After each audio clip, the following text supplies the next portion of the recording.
사도행전 7장 1절에서 16절 약속을 이루시는 하나님이라는 제목으로 은혜를 하나님 말씀 나누겠습니다. 교독하시겠습니다. 1절 대제사장이 이르되 이것이 사실이냐? 스데반이 이르되 여러분 부영들여 들으소서. 우리 조상 아브라함이 하란에 있기 전 메소포타미아에 있을 때에 영광의 하나님이 그에게 보여 이르시되 내 고향과 친척을 떠나 내가 내게 보일 땅으로 가라 하시니 아브라함이 갈대아 사람의 땅을 떠나 하란에 거하다가 그의 아버지가 죽음에 하나님이 그를 거기서 너희 지금 사는 이 땅으로 옮기셨느니라. 그러나 여기서 발붙일 만한 땅도 유업으로 주지 아니하시고 다만 이 땅을 아직 자식도 없는 그와 그의 후손에게 소유로 주신다고 약속하셨으며 하나님이 또 이같이 말씀하시되 그 후손이 다른 땅에서 나그네가 되리니 그 땅 사람들이 종으로 삼아 400년 동안을 괴롭게 하리라 하시고 또 이르시되 종 삼는 나라를 내가 심판하리니 그 후에 그들이 나와서 이곳에서 나를 섬기리라 하시고 할례의 언약을 아브라함에게 주셨더니 그가 이삭을 낳아 여드레 만에 할례를 행하고 이삭이 야곱을 야곱이 우리 12조상을 낳으니라. 여러 조상이 요셉을 시기하여 애굽에 팔았더니 하나님이 그와 함께 계셔 그 모든 환란에서 건져내사 애굽 왕 바로 앞에서 은총과 지혜를 주시니 바로가 그를 애굽과 자기 온 집의 통치자로 세웠느니라. 그때 애굽과 가나안 온 땅이 흉년이 들어 큰 환란이 있을 때 우리 조상들이 양식이 없는지라 야곱이 애굽에 곡식 있다는 말을 듣고 먼저 우리 조상들을 보내고 또 제차 보냄에 요셉이 자기 형제들에게 알려지게 되고 또 요셉의 친족이 바로에게 드러나게 되니라. 요셉이 사람을 보내어 그의 아버지 야곱과 온 친족 75사람을 청하였더니 야곱이 애굽으로 내려가 자기와 우리 조상들이 거기서 죽고 세겜으로 옮겨져 아브라함이 세겜 하모르 자손에게서 은으로 값주고 산 무덤에 장사되니라. 아멘. 아멘. 할렐루야. 아멘. 오늘도 예배의 자리에 나오신 모든 성도님들을 주님의 이름으로 사랑하고 축복합니다. 아멘. 주님의 이름으로 사랑하고 축복합니다. 주님의 이름으로 사랑하고 축복합니다. 사랑하고 축복합니다. 네. 오늘 약속을 이루시는 하나님이라는 제목으로 은혜를 나누고자 합니다. 지난주에 또 유대인들이 또 거짓 선동해서 스데반을 사내들인 공에 종교 법정에다 이렇게 세워놓는 모습인데 이제 대제사장들이 1절에 이렇게 얘기합니다. 스데반을 신문하는 거죠. 너가 정말 성전과 율법을 모독하는 것이 사실이냐? 이렇게 얘기하는데 그 말엔 대답 안 하고 갑자기 스데반이 7장 전체에 걸쳐서 설교를 하기 시작합니다. 오늘 본문은 스데반이 설교 형식으로 이스라엘 족장 시대의 역사를 쭉 나열하는데요. 성전과 율법을 거슬러 말했다고 했더니 왜 뜬금없이 족장 시대의 역사를 이야기하는가 싶지만은 그것은 다 이유가 있습니다. 대제사장들과 유대인들이 고소하는 그 내용이 그리스도의 복음이 결코 구약 성경과 배치되지 않는다는 사실을 드러내고자 이렇게 변증하고자 구약의 장황한 역사를 드러내는 것입니다. 오늘 본문의 5절 17절에 하나님의 약속이 나옵니다. 5절에 아직 자식도 없는 아브라함에게 아브라함과 아브라함의 후손에게 가나안 땅을 소유로 주신다고 약속하셨습니다. 하나님이 아브라함을 택하시고 그 약속하신 사건을 갈라디아서 3장 8절에 바울은 믿음의 조상 아브라함에게 세워주신 첫 복음이다 이렇게 얘기를 합니다. 하나님이 아브라함의 후손에게 땅을 약속하셨고 결국 그 아브라함의 후손을 통해서 약속하신 메시아 예수 그리스도가 오시게 됩니다. 그런데 그 과정 가운데 이스라엘 백성들이 거역하고 불순종하고 많은 안 좋은 일들을 행했지만은 하나님은 당신이 이스라엘 자손을 통해서 천하 만민이 복을 받으리라 약속하신 그 약속을 끝까지 지키시고 비록 이스라엘 백성들이 불신실했을지라도 하나님은 신실하게 자신의 약속을 지키시고 비록 그 과정 가운데 오래 참으시고 또 때로는 잘못된 자들을 향해서 징계와 벌을 내리시기도 하지만 당신의 약속을 거두시진 않습니다. 14절에 야곱의 친족 75명을 가나안에서 애굽으로 데려온 일을 볼 때에 아브라함의 후손이 벌써 75명이 늘어났어요. 그런데 가나안 땅에서 하나님 나라를 세우려면은 75명으로 부족한데 어떠한 섭리가 있었느냐? 요셉이라는 자를 택하여서 그 당시 강대국인 애굽의 총리가 되게 해서 그 애굽에서 하나님 백성들이 보호를 받으며 번성하는 것을 알 수 있습니다. 그래서 결국 이스라엘이란 나라를 만들어서 하나님의 구원 역사를 성취하시는 것을 볼 수 있습니다. 창세기 22장 18절에 내 씨로 말미암아 천하 만민이 복을 받으리니 이는 네가 나의 말을 준행하였음이니라. 아브라함은 믿음의 조상으로 불립니다. 단지 육적인 유대인의 조상, 이스라엘인의 조상일 뿐만 아니라 예수님을 믿는 하나님께 접붙여진 바 된 우리 모두에게 아브라함은 믿음의 조상으로 불립니다. 아브라함은 갈 바를 알지 못하고 아버지가 죽자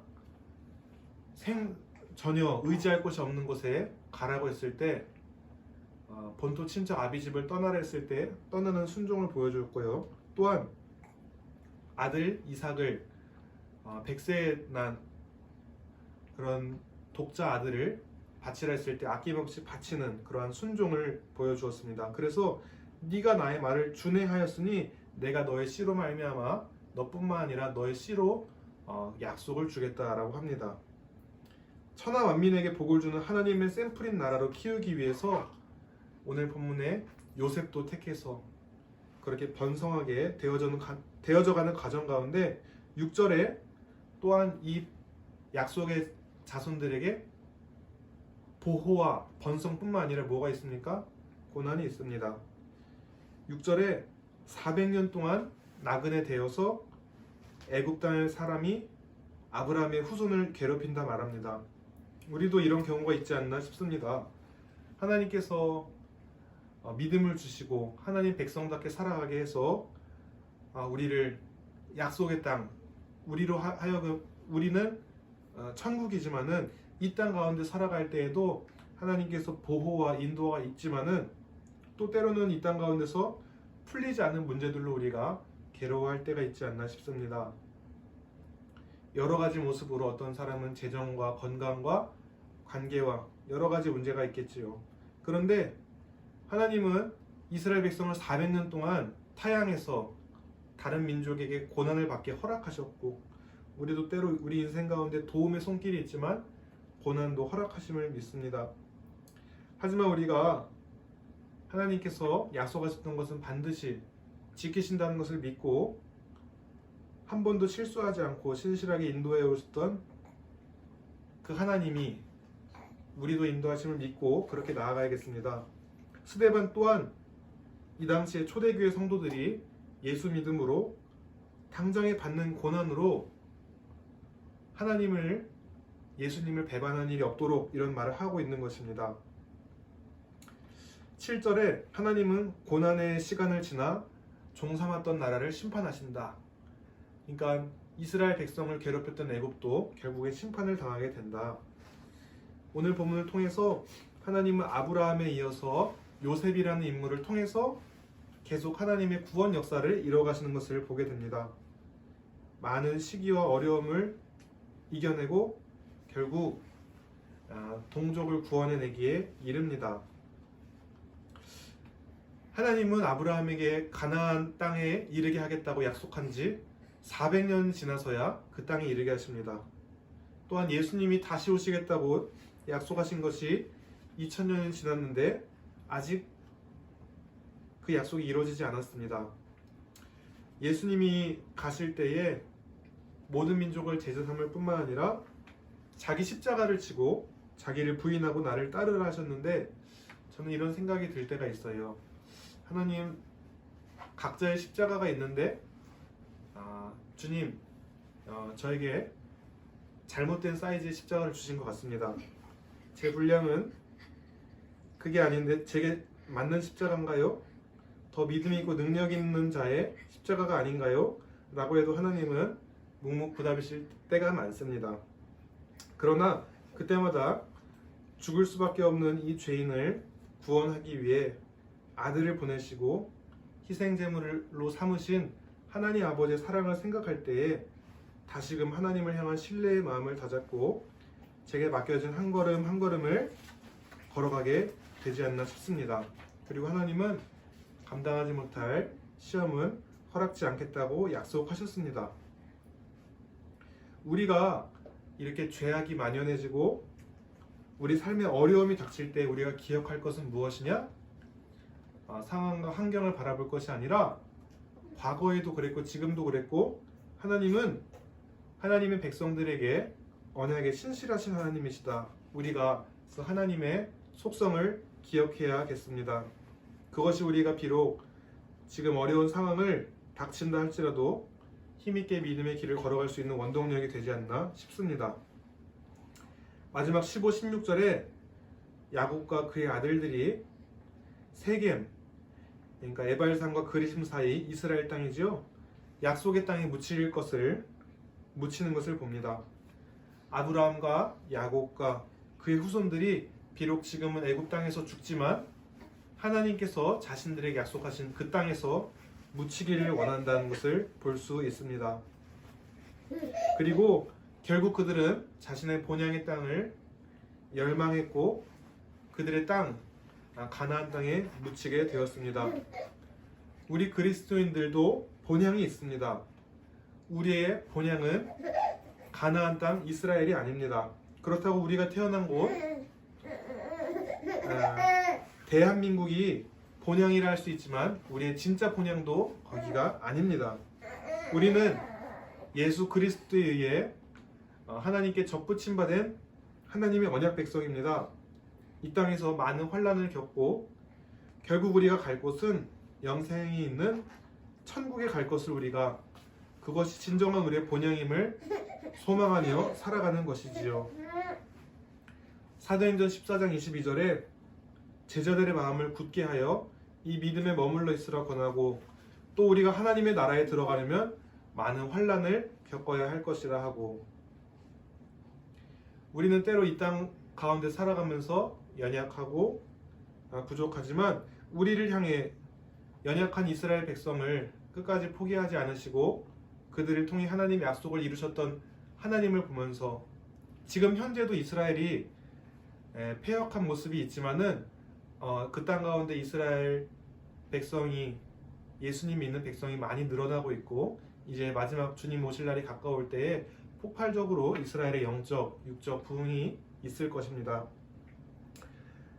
우리도 지금 비록 연약하지만은 우리를 향해 변함없이 신실하게 약속을 이뤄가시는 그 하나님을 붙들고 본향을 향해 나아가는 나그네로서 우리에게 닥쳐온 현재의 상황이 끝이 아니라 그럼에도 선하게 인도하실 주님을 그 약속을 바라볼 때에 우리가 비록 어려움이 있지만 환난을 이겨내고 마침내 하나님이 약속하신 본향 천국에 입성하는 그런 우리 모두가 되기를 소망해 봅니다.